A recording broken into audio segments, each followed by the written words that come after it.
Maggie Ross stood at the very end of the long line inside First National Bank, her fingers curled protectively around a faded blue debit card. Her winter coat was thin, the zipper missing a tooth, and her shoes were dusted with the gray snow that came from days of walking instead of taking the bus. But her eyes, warm, determined, quietly hopeful, didn't match her tired body. She had come only to do one thing. Just one. She wanted to check her balance. Nothing more, nothing less. The line crept forward, and she shifted her weight from one leg to the other. A few people glanced at her clothes, her scuffed shoes, her trembling hands. They assumed things. People always did. But she kept her chin up. In front of her, standing like he owned the room, was Lucas Grant, Houston's most recognizable millionaire, dressed in a tailored charcoal coat and a scarf that probably cost more than Maggie earned in a month. He was scrolling through his phone, impatient, annoyed, sighing loudly at every delay. He looked like a man who had never stood in line for anything in his life. Finally, the teller waved him forward. He strutted up, barely glancing at her. She greeted him. He didn't greet back. The usual. When it was Maggie's turn, she stepped forward quietly. The teller smiled softly. "What can I help you with today?" Maggie swallowed, feeling heat rise in her cheeks. People behind her were growing restless. I just want to see my balance," she whispered, passing over her card. Someone snorted behind her. Someone else murmured, "Just use the app." But her phone wasn't the kind that had apps. It barely had a screen. Lucas, who was still standing at the side waiting for a signature verification, heard her timid request and smirked to himself. He didn't mean to be cruel. Arrogance just came as easily as breathing. He leaned slightly toward the teller and chuckled under his breath. "Who comes all the way here just to check a balance?" Maggie heard him. Her shoulders tensed, but she didn't. "On." The teller typed a few keys, then frowned. "Ma'am, your account is—" Maggie's heart pounded.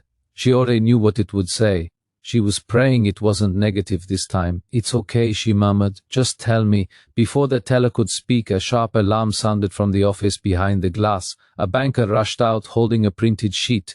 "Wait, are you Maggie Ross?" he asked, breathless. Maggie froze. "Yes, why?" The banker looked stunned. "You may want to sit down." Lucas raised an eyebrow. Now that sounded interesting. The banker placed the printed paper on the counter.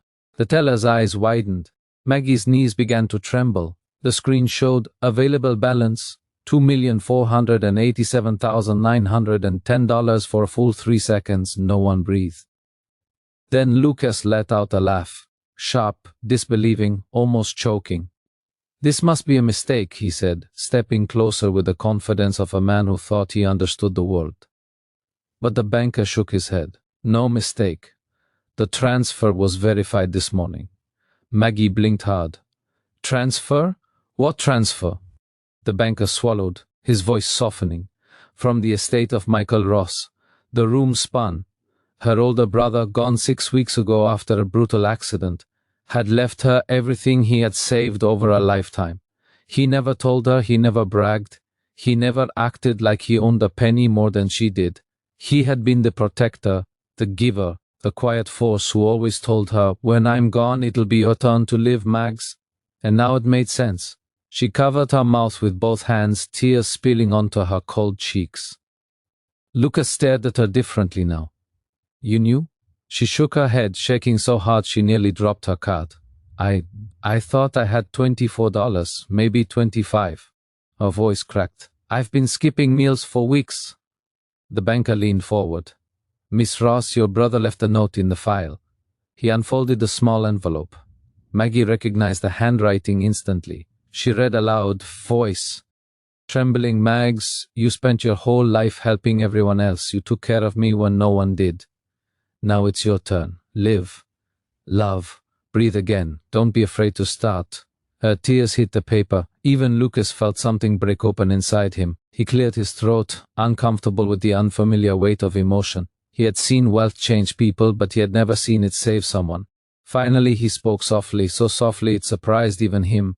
"I'm sorry for what I said." Maggie looked up, her eyes red but kind. "It's okay, you didn't know." "No," he said, shaking his head, "but I judged you. And I shouldn't have." The line behind them was silent. Every face, every pair of eyes suddenly human. Lucas hesitated, then added, "If you need help, financial advice, business planning, whatever, you shouldn't go through this alone. Money can be a storm if you're not prepared." Maggie managed a small, grateful smile. "That's kind, truly, but right now, I just want to call my niece. Tell her she can stay in school, tell her she won't have to work 2 jobs anymore." The banker, who had watched thousands of transactions pass before him, blinked back tears. "Take all the time you need." Maggie stepped aside, sitting in one of the lobby chairs as she dialed her niece. When the girl answered, Maggie laughed through her tears. "Honey, we're okay. We're going to be okay for a long time." Across the lobby, Lucas found himself staring at her with a strange ache. He had wealth, power, houses on 3 coasts. Yet he couldn't remember the last time money had made him feel anything at all. But watching Maggie, watching how gratitude, grief, love, and hope all lived inside her at once, he felt something he hadn't felt in years: humility, perspective, humanity. A few minutes later, he walked toward her. "You know," he said gently, "most people who see 7 figures for the first time faint." Maggie laughed, a soft, beautiful sound. "Maybe I'll faint later." He smiled back. Then, almost shyly, he added, "Let me buy you lunch. No business talk, just company." She paused, eyeing him with curiosity.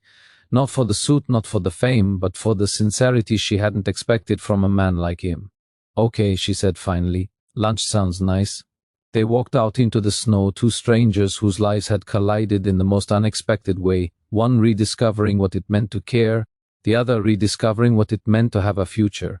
As they reached the door, Lucas held it open for her carefully, almost reverently.